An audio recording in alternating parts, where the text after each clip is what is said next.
Hello বন্ধুরা, সাথে আছি মহসিন রেজা। আজকে আরো একটা গুরুত্বপূর্ণ আইনি বিধান নিয়ে আলোচনা করব। অনেক ক্ষেত্রে এমনটা হতে পারে যে কোনো একটা নির্দিষ্ট স্থাবর সম্পত্তি আর মালিক আপনি নিজে না, বাট আপনি দীর্ঘ সময় সেটাতে ভোগ দখলে আছেন। কিন্তু আপনি মালিক না, ঠিক আছে? বা আপনার কাছে কোনো দলিল নাই, এরকম কোনো প্রমাণ নাই যে আপনি মালিক। বাট সেই মালিক মানে জানে যে আপনি সেই সম্পত্তিটাতে দখলে আছেন, বাট তিনি কখনো কিছু বলে না। এমন যদি ঘটনা ঘটে বা দেখা যায় ওই মালিকের অনুমতি নিয়ে বা অনুমতি ছাড়া যদি কোনো প্রভাবশালী ব্যক্তি আপনাকে কখনো এরকম ওই সম্পত্তি থেকে উচ্ছেদ করতে আসে বা উচ্ছেদ করে দেয়, সেই ক্ষেত্রে কিন্তু আপনি মালিক না হলেও আপনি তার এগেইনস্টে মানে মোকদ্দমা করতে পারেন। মানে সেই দখলটা পুনরুদ্ধারের জন্য, ঠিক আছে?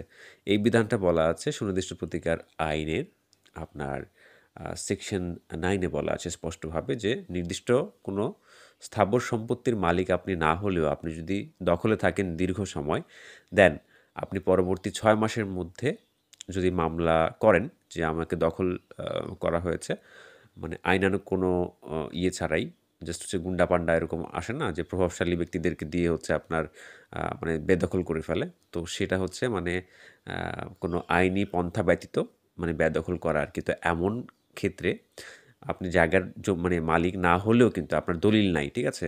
আপনি এই জায়গার মালিকও না। কিন্তু তারপরেও কিন্তু আপনি on the basis of that position মানে এই দখলের উপর ভিত্তি করে এই যে আপনাকে যথাযথ আইনি পন্থা ছাড়া মানে যে এই যে জমি থেকে উচ্ছেদ করা হইছে, তো এটার উপর বেস করে কিন্তু আপনি মোকদ্দমা করতে পারেন। মানে দেখা যায় এই উচ্ছেদের দিন থেকে ৬ মাসের মধ্যে, ঠিক আছে? ৬ মাস পার হয়ে গেলে কিন্তু আবার হবে না। ৬ মাস যদি ওভার হয়ে যায় সেই ক্ষেত্রে মামলাটা চলবে না। এর মধ্যে আপনাকে মামলা করতে হবে। দেন আপনি যদি প্রমাণ করতে পারেন যে আপনি আ এটাতে দীর্ঘ সময় আ মানে বসবাস করে আসছেন, দেন মালিকও এই বিষয়টা অবগত আছে। বাট মালিক আপনাকে কিছু বলে না। কিন্তু এরকম বহিরাগত বা মালিকের অনুমতি নিয়ে বা মালিকের অনুমতি ছাড়া বা স্বয়ং মালিকও আপনাকে এভাবে কিন্তু উচ্ছেদ করতে পারবে না। উচ্ছেদ করতে হলেও তাকে এই সুনির্দিষ্ট প্রতিকার আইনের ৮ ধারাতে মামলা করতে হবে।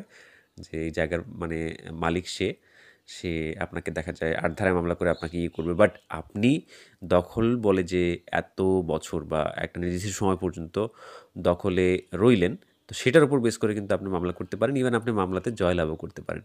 কিন্তু যদি মালিক এই মামলাটা করে, তো সেই ক্ষেত্রে মানে মালিকের এগেইনস্ট এ যদি আপনি মামলাটা করেন, সেক্ষেত্রে আপনি দখল বুঝে পাবেন, ঠিক আছে? কিন্তু মালিক আবার ওই যে তার দলিল বলে ৮ ধারায় আপনার এগেইনস্ট এ মামলা করতে পারবে। দেন সেটা মালিক বুঝে পাবে। কিন্তু আপনি আপনার দখলের বলে যেই আপনাকে মানে যথাযথ আইনি পন্থায় যে উচ্ছেদ করা হয়নি, এইজন্য আপনি জায়গাটা কিন্তু আবার কিছু সময়ের জন্য ফেরত পাবেন, ঠিক আছে? তো এরকম নিত্য নতুন আইনি টিপস পাওয়ার জন্য আমার চ্যানেলটি সাবস্ক্রাইব করে থাকুন। ধন্যবাদ।